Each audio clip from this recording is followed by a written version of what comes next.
নমস্কার, আমি সাধু বাবা। আপনারা ভালো আছেন তো? আশা করি ভালো আছেন। আজকে আপনাদের এই সামান্য কিছু সাধু কথা বলি।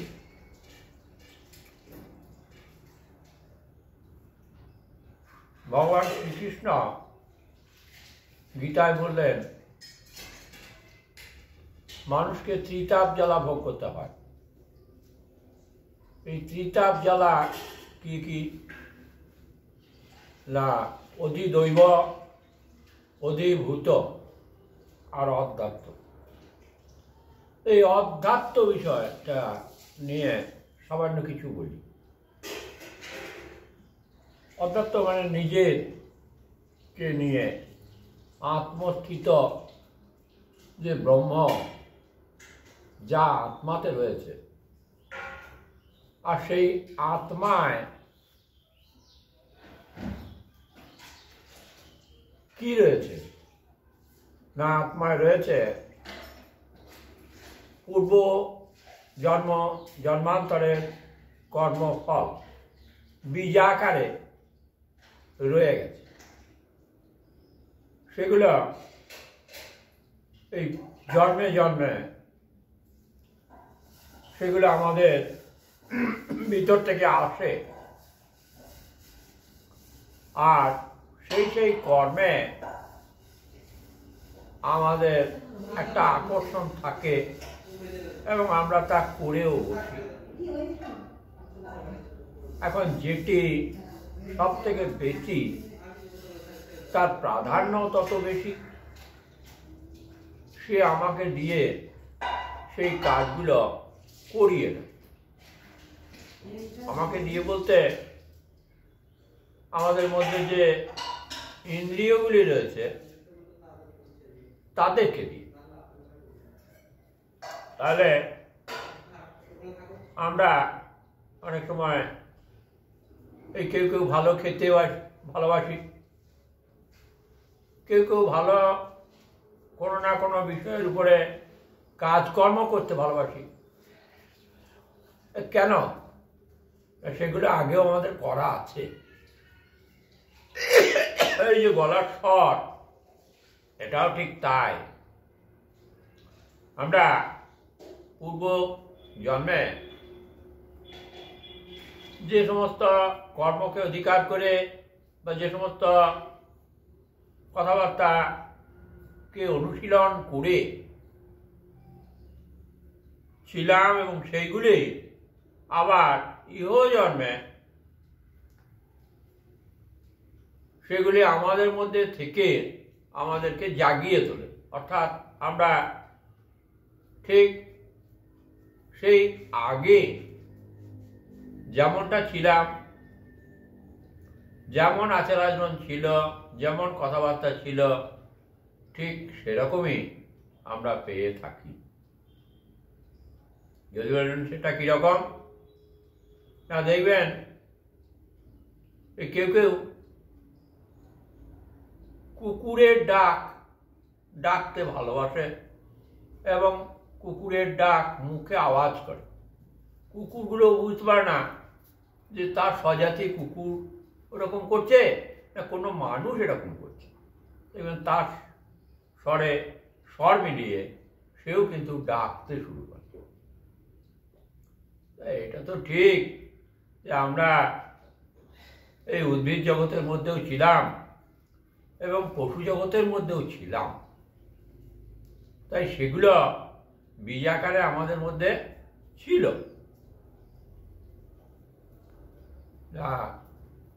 তাই আমরা যেন আপনার থেকেই ওই গলার স্বরটাও পেয়ে থাকি। আবার দেখুন, এই ঠাকুরের ভাষায় সিদ্ধ পুরুষ, অর্থাৎ সিদ্ধ পুরুষকে 3 ভাগে ভাগ করে বলেছেন যে সাধন সিদ্ধ, যারা সাধনা করে ঈশ্বরকে লাভ করে তারা। আবার কৃপা সিদ্ধ, না ঈশ্বরের শরণাপন্ন হয়ে পুজো পাঠ করে এই যে সমস্ত আশা আকাঙ্ক্ষা মেটায় বা পায় তাকে বলা হয় কৃপাতীর্থ। যেমন মা আমার গাড়ি নাই, মা আমার বাড়ি নাই, মা আমার অন্নবস্ত্রের কষ্ট গোছাও, এই যে ঠাকুরের কাছে যে প্রার্থনাগুলি করা হয় এইগুলি পূরণ হলে জানতে হবে যে তিনি কৃপা করেছেন। হ্যাঁ, তাহলে সে হলো কৃপাতীর্থ। আর একটা খুব উঁচু দরের আছে, সেটা হলো জন্মসিদ্ধ। তো জন্মসিদ্ধ যারা, তারাও আগের জন্ম থেকেই সব সিদ্ধ পুরুষ হয়েই এসছে। এই জন্মে ওই সিদ্ধ তারা হয়েই আছে। এই জন্মে শুধু আমাদের এই লোক হিতের জন্যে বা মানুষের হিতের জন্যে তারা কিছু কর্মকাণ্ড করে যান বা দেখিয়ে দিয়ে যান। না, তারা জন্ম থেকেই সিদ্ধ পুরুষ। যেমন মহাপ্রভু রামকৃষ্ণ, বামা খেপা, এরা হলো জন্মসিদ্ধ। আর এই আমাদের এই সাধু সন্তের মধ্যে এগুলো হচ্ছে সব সাধন সিদ্ধ। আবার সংসারী মানুষ যারা, তারা এই ঘরে গৃহলক্ষ্মীর পুজো করে। হ্যাঁ, ছাত্রছাত্রীরা যারা পড়াশোনা করে তারা সরস্বতীর পুজো করে। আবার যারা দুর্বল তারা শক্তির পুজো করে, অর্থাৎ মা দুর্গা, কালী এর পুজো করে। করে যেটা পায়, হ্যাঁ, তাদের যেটা আশা আকাঙ্ক্ষা সেটা পূরণ হয়, তাকে বলা হয় কৃপাতীর্থ। এখন এই সাধন সিদ্ধ হতে হলে এক টানা লেগে থাকতে হয়। হ্যাঁ, আমাদের সাধু সন্তরা ওই সত্যযুগে ধ্যান জপ নিয়েছিলেন। হ্যাঁ, সেই ধ্যান জপ এখনকার মানুষ আবার নতুন করে করছে দেখছি, বা এসব কন্ট্রোল করে। আমি কিছু বলি, তারা আমার কাছে সব খবর টবর নেয়, বা আমিও আমার কাছে আসে যারা, তারা আমি আবার তাদেরকে যতটুকু পারি ততটুকু আমার জ্ঞান এবং কর্মের মধ্যে দিয়ে যেটা উপলব্ধি হয়েছে সেগুলো আমি বলেও থাকি, করেও দেখাই। বেশ, তা এই সাধন সিদ্ধের মধ্যে যদি কিছু সাধনার দ্বারা কিছু পেতে হয়, তাহলে যারা যোগী মানুষ তাদের কিন্তু ওই ষটচক্র ভেদ এটা কিন্তু শিখতেই হয়, করতে হবে। হ্যাঁ, যেমন আমি আগে একটা ভালো ভিডিও করে দেখিয়েছিলাম বা বলেও ছিলাম, যেটা কুলকুণ্ডলিনী। সেটাকে কেমনভাবে খুলবেন এবং সেটাকে সপ্তম ভূমিতে কেমন করে নিয়ে যাবেন, এর জন্য আগে একটা ভিডিও দেওয়া আছে, আপনারা সেটাকে একটু দেখে নেবেন। আর এটা ঠিক যা আছে বিশ্ব ব্রহ্মাণ্ডে তা আছে দেহভাণ্ড।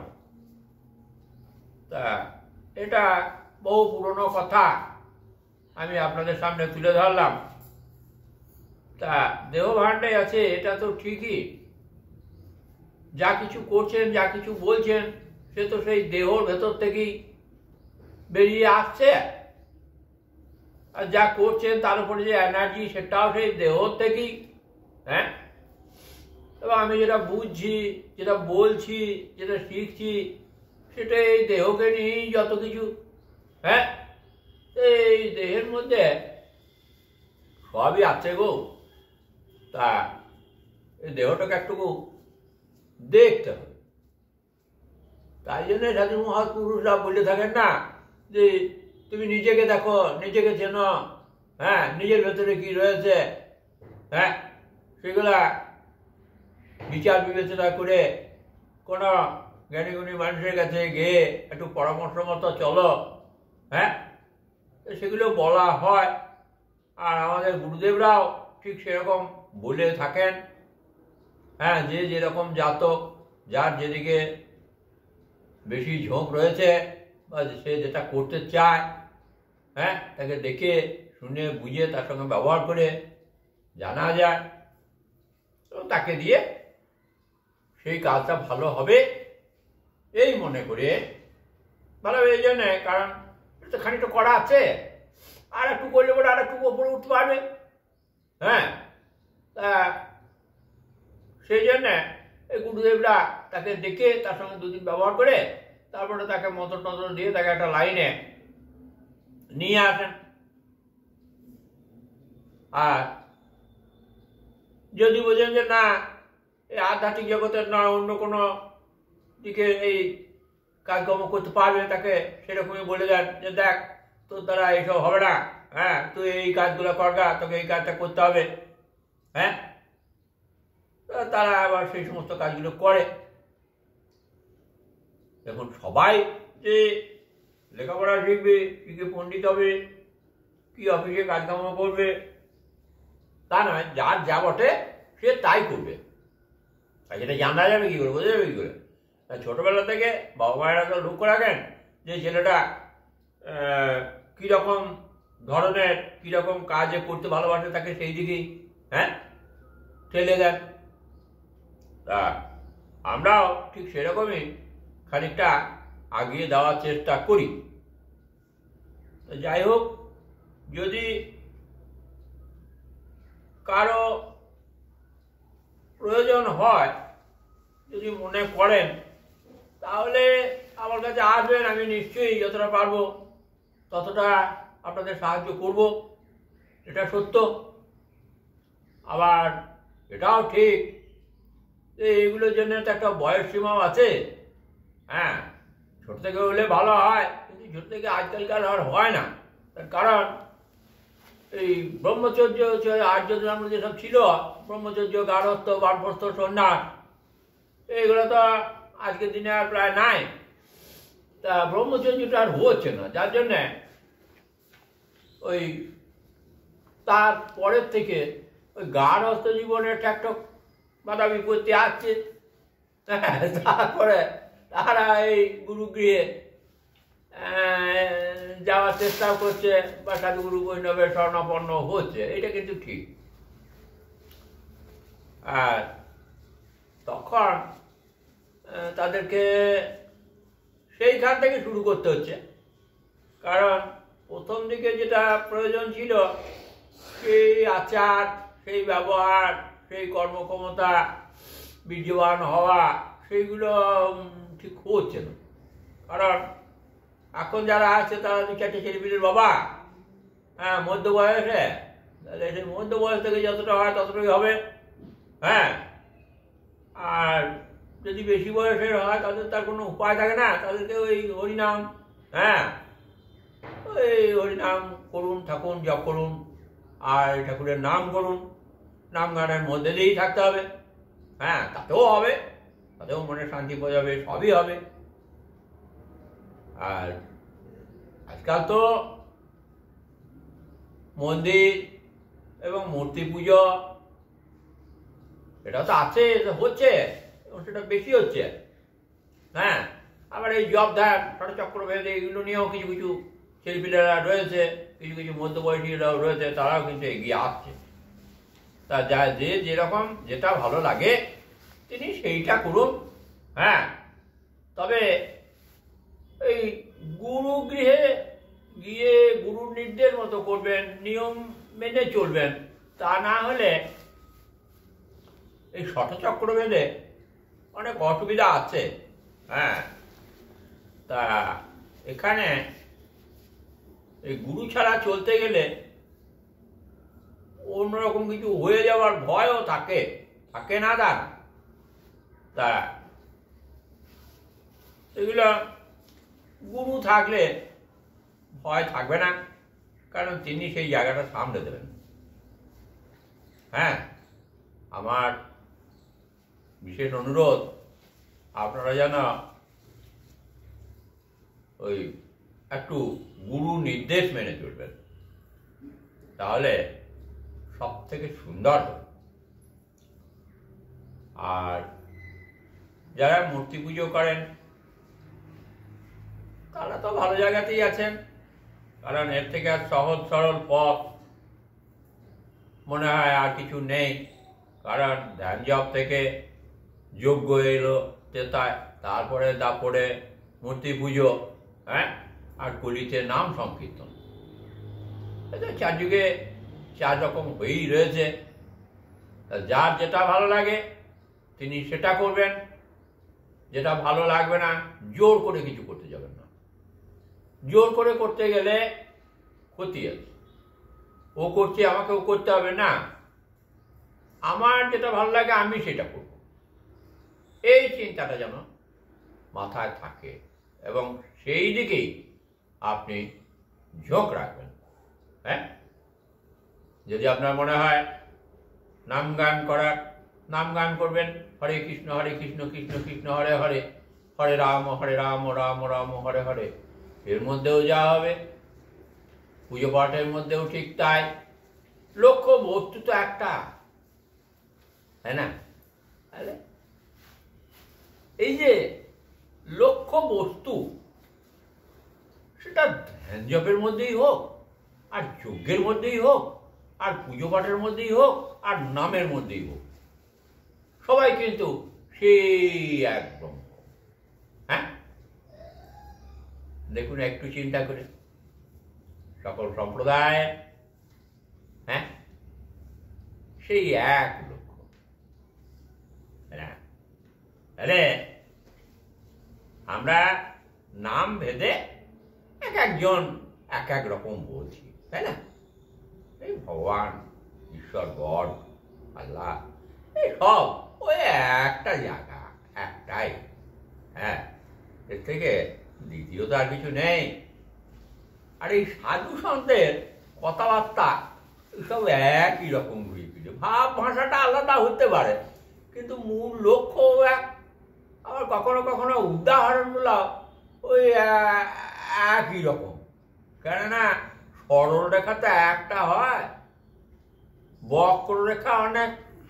তাহলে যারা সাধু বাবা তারা এই যে কথাগুলো বলে, তিনিও যা বলেছেন, হ্যাঁ, আমিও ওদের তাই বলছি, আবার কেউ বললে সেও সেই একই কথাই বলবে, তো মিলে যেতে পারে। এর জন্য চিন্তার কিছু নাই, কারণ A to Z পর্যন্ত সরল রেখা যদি টানা হয় তাহলে কিন্তু সেই একটাই। হ্যাঁ, যাই বা হোক, আমি আমার মতো করে বললাম, সাধুকথা শ্রবণ করলেন, এটার মধ্যে দিয়ে আমি এইটুকুই বলতে চাইলাম যে যেটা পারেন, যার যেটা ভালো লাগে তিনি সেইটা করুন, তবে গুরু নির্দেশ মতো, গুরু ধরে করুন। আর নিজে নিজে করতে গেলে ওই বই টই পড়ে কিছু করতে যাবেন, তাতে বিপদের আশঙ্কা অনেক বেশি। কারণ কোথাও কোনো বাধা বিপত্তি এলে বইটা আপনাকে আর সেই সময় সাথ দেবে না। হ্যাঁ, আজকে আর বেশি কিছু বলবো না। হ্যাঁ, নমস্কার, আপনারা সবাই ভালো থাকবেন, আর আমি আপনাদের শুভ কামনা করে এখানে আমি আমার বক্তব্য শেষ করলাম।